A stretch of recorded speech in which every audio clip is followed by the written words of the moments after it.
All right, music fans, welcome back. Harmless Dave here, talking real music in real time for a couple of real people out there, just like you and just like me. Okay, I'm going to be talking about Oliver Anthony as he's, I think, getting a little frustrated with the way his song is being used and portrayed and prostituted and all of these different things. Before I get there, if you can support the channel, I would really like to get to a place where I no longer have to worry about what YouTube is doing to me. All right. And that means I need more patrons who support my work here. If you enjoyed seeing Eric Clapton here, there's a good chance, not to do a little Biden here, but there's a good chance he might come back here. Okay. You know how Biden whispers when he's trying to like make this point and it gets really creepy.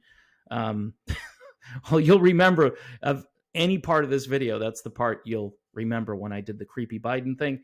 But if you can support me either through YouTube memberships or over on Patreon, that's really the best way to support this channel. And you can do $1 a month. The YouTube membership is $2.99 a month. Every so often, I will put a members only video out there. So that's a bonus. I should probably do it more, but here's the kicker. I need more people to sign up for memberships because then the videos only get like 50 views because I've got 50 members or something like that. And not all of them are even going to notice that I've dropped a video just for members. So it's a weird conundrum. That's a great word. It's a conundrum.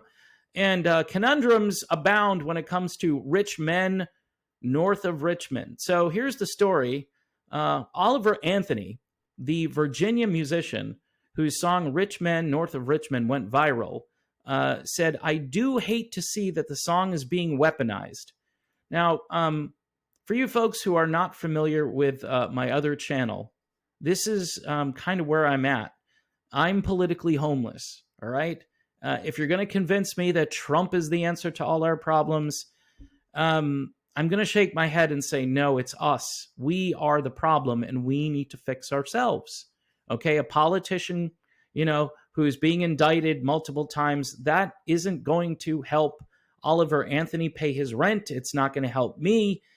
There's so many things going wrong and there's so much anger and divisiveness that I think what Oliver Anthony has managed to do is capture the fact that neither of these two political parties really gives a rat's rear end about you, okay? And the song, even though supposedly it's anti-welfare and it's anti-woke, I didn't really hear that much woke stuff in there.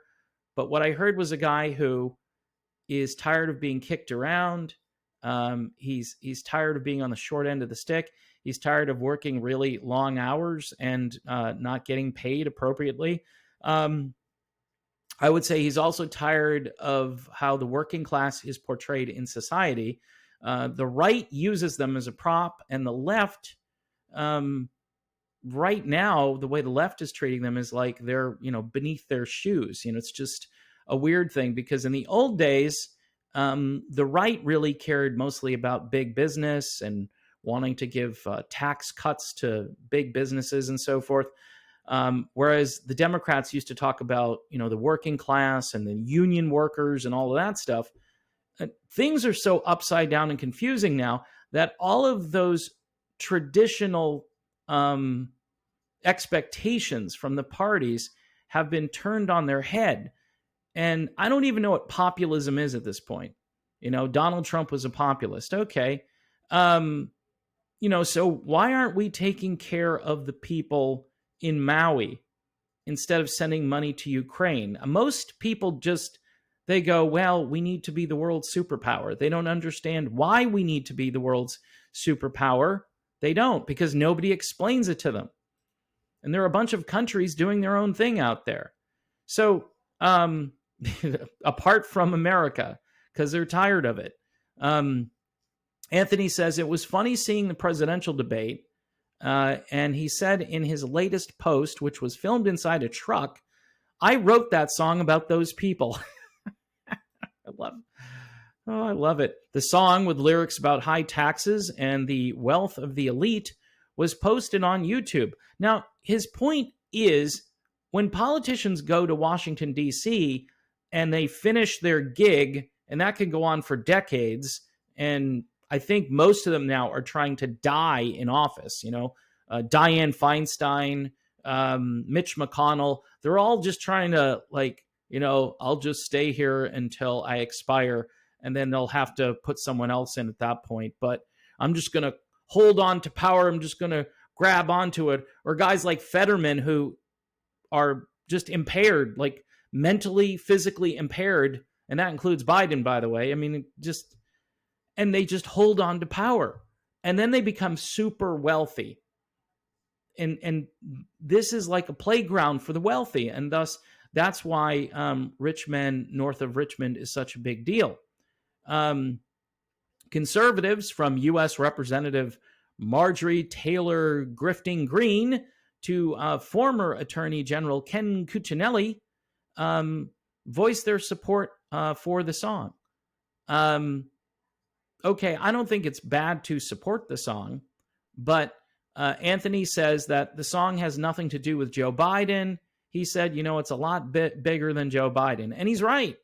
It is way bigger than Joe Biden. Joe Biden, he doesn't even know what's happening to him. He's just led around all day. Someone else is calling the shots. So he's not wrong in that respect. Anthony, 31, whose real name, they like to point this out because he's using his grandfather's name, Oliver. His real name is Christopher Anthony Lunsford. He said in a Facebook post earlier this month that he worked in outside sales in industrial manufacturing and traveled around Virginia, North Carolina, and South Carolina, getting to know tens of thousands of other blue-collar workers on job sites and in factories. He says, I've spent all day, every day for the last 10 years hearing the same story. People are so damn tired of being neglected, divided, and manipulated. It's aggravating seeing people on conservative news try to identify with me like I'm one of them, he said in his Friday video. I see the right trying to characterize me as one of their own, and I see the left trying to discredit me. Wow. That is so powerful. This guy gets it. He totally understands what's happening out there. And so it's really both sides. That's why somebody like me can go out there and say, at this point, I'm politically homeless. Every election cycle, you're told, this is the most important election in our lifetime, and you better get out there and vote. And you vote, and we've had several team changes in the last 20 or so years, right? Had the Bush team. First you had the Clinton team. No, Bush, Clinton, Bush. So you had basically the same families running the country. Then you had Obama because he promised hope and change. That didn't work out. Then you had Trump. And under Trump, I will say for a couple of years, I think things were okay. They were good, but there was nothing in there to keep that going, right? And you could say all about the persecution. I don't want to hear about any of what happened later. That is important, but it's not the whole story, like Oliver Anthony says. And now we're back to, another very old person who's holding on to power.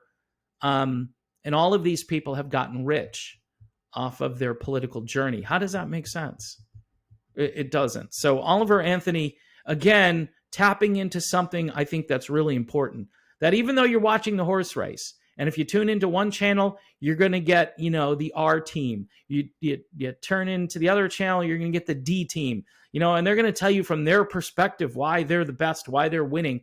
Meantime, people like Oliver and all of his working class friends are being left behind by the entire system. Great example would be what's happening in Maui right now. We're fighting a war in Ukraine, and I keep saying this, and it seems like people don't care. Like, oh, well, we have to be the world's superpower. Well, we're not anymore. And so why not take care of the things that government actually is responsible for? The protection and safety of its citizens. And in Maui, something catastrophic happened. I'm not as concerned about how it happened, who caused it, and all of these conspiracy theories. What I am most concerned about now, and I think every American should be, is getting help to those people in Maui and bypassing the bureaucratic nightmare, which is the federal government, keeping supplies out, keeping people out of there. And then the rumor is, you're going to have a big conglomerate come in there and buy up all the land. That's what's going to happen.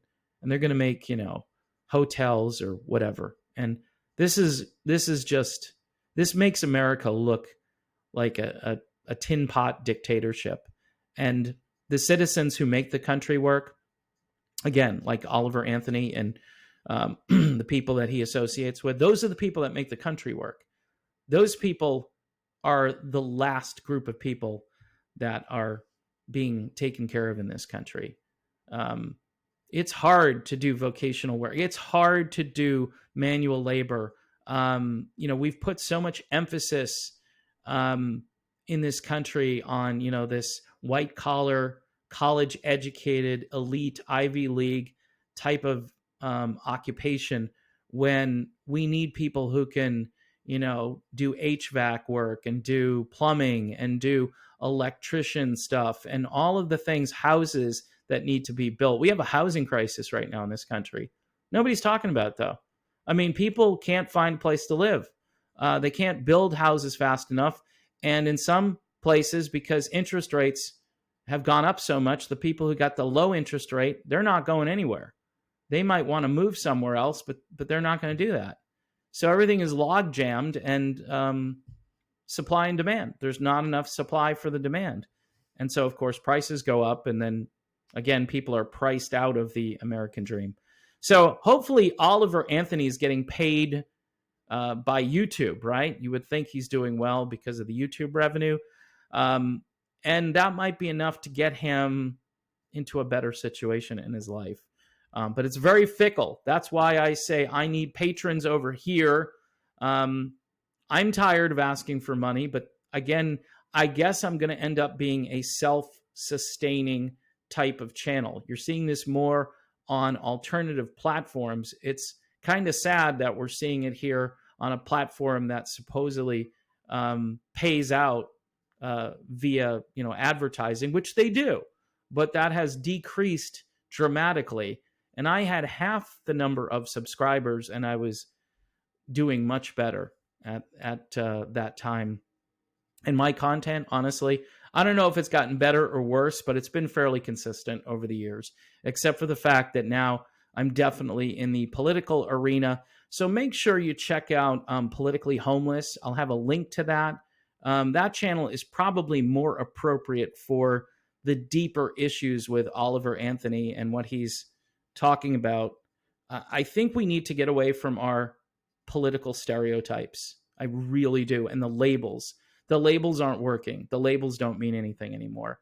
It would be nice to be able to see the cover of the book and think, oh, I know what's inside this book, but you just don't know anymore. And there's so much corruption in politics that it may start off like a good read, but time and time again, you get deeper into the book and it turns out it's a horror story, and here we are in the year 2023. We need solutions.